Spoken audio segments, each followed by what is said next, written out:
ki thong pen non na singka ajak ding kilo nan phan lo ti chola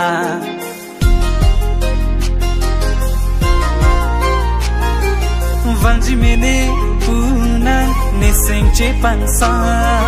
ni mi thang phansi ka che cho bai na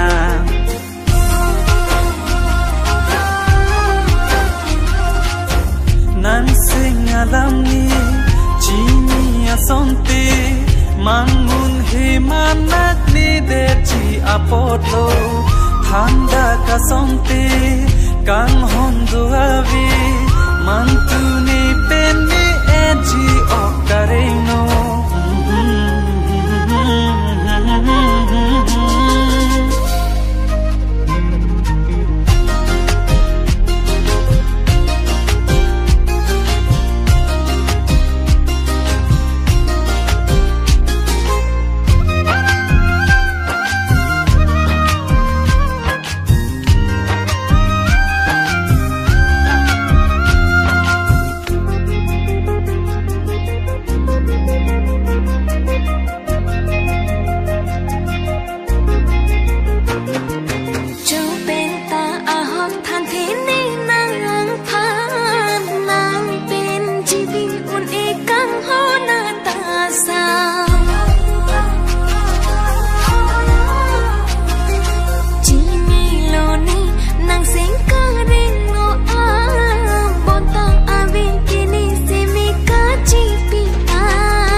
Apodlo